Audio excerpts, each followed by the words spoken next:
Welcome to my channel Daily Bulletin News. EJ breaks up Nicole and Kristen's escalating argument, and Eric questions Sloan's expenses. Please note that if you purchase something by clicking on a link within this story, we may receive a small commission of the sale. At home, Eric learns over the phone that rent has been late 2 months in a row. Sloan meets with Jada at the pub and immediately asks for her retainer fee. After Jada sends it, Sloan informs her the law sides with people with mentally debilitating conditions. They lack the ability to enter into a contract, so even if Bobby/Everett signed the divorce papers, the law could see it as voidable. At The Spectator, Stephanie and Leo discuss how well the story on Stefan's arrest is doing. Leo just hopes those readers travel over to his Lady Whistleblower column.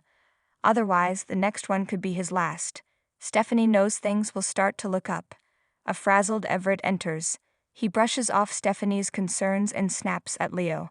Jada stalks in. "Sign the divorce papers, damn it," she says and drops the papers on the desk. Sarah feeds Xander ice cream in the square as he pushes Victoria's stroller. EJ ignores Kristen's call and approaches them. He tells Xander that his forensics team determined he did not shoot Detective Michaels and that he has officially dropped the charges. At the mansion, Kristen leaves EJ a message demanding he call her back about the plummeting Demira stock. When she hangs up, Nicole confronts her about going after Holly. They get into a yelling match over their respective daughters and crimes. Nicole taunts that Brady only had sex with Kristen, thereby producing Rachel, because he thought Kristen was her. Kristen lunges for her, but EJ runs in to break them up. Sloan comes home to Eric, who shows her the late notice for rent. Sloan says it must have slipped her mind and bemoans the increasing expenses due to Jude. She pays rent on her phone, and Eric makes a spreadsheet of their expenses. Looking it over, a tense Sloan says it looks right. Eric wonders what's missing then. Sloan evades further questioning by tending to Jude and then going out for diapers. At The Spectator, Leo gasps upon learning Everett and Jada are married and that Everett is actually Bobby. Jada pleads with Everett to sign as Robert Stain, but he refuses. Leo's Lady Whistleblower senses tingle until Everett shouts at him not to go there. Everett continues to refuse Jada, who storms out. Stephanie follows her. Xander and Sarah eat takeout burgers with a side of freedom at home. Sarah is thrilled the nightmare is finally over, but Xander can't stop wondering who set him up and why. He deduces it's someone who knows him and who has a lot of money.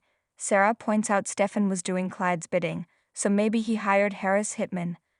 Xander plans to pay him a visit in jail. Sarah offers to help him figure it all out. After the women calm down in the mansion, EJ yells at Kristen for going after Nicole's daughter. He orders her to get along with his wife or find another place to live. The women agree to keep their kids away from each other. EJ's next order of business is to deal with Demira Enterprises. With Stefan out, the company needs an interim CEO, and no one else in the family is interested or qualified. Kristen volunteers, but EJ scoffs. After he and Nicole leave, Kristen calls Wei Shin. "I think you and I need to have a talk." At The Spectator, Everett laments his situation to Leo. Slamming things on his desk, he declares that he hates Bobby Stain and he hates himself. Leo urges him not to be so hard on himself. He's a good guy who's going through an identity crisis. Everyone needs someone to listen to their side of the story. Leo promises Lady Whistleblower will be gentle with his. Wondering if Leo is out of his mind, Everett orders him to drop it. Backing off, Leo says he's there for him, but he does agree with Jada that he needs to put this behind him, or else he'll never get Stephanie back. At the pub, Jada apologizes to Stephanie for taking her anger out on her. Jada doesn't blame her for any of it and asks for forgiveness. Stephanie admits the things Jada said hurt, but she knows she was in pain. Of course, she forgives her. But she also feels for Everett, who has no one. Jada asks if she still has feelings for him. If only it were so black and white, Stephanie sighs. Alone at his desk, Everett regards the divorce papers. His expression hardens. "There's no escaping you, is there, Robert Stain?" He leaves a message for Marlena.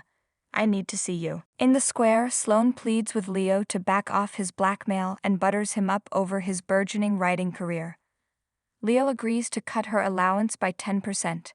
They haggle, settling on 25%.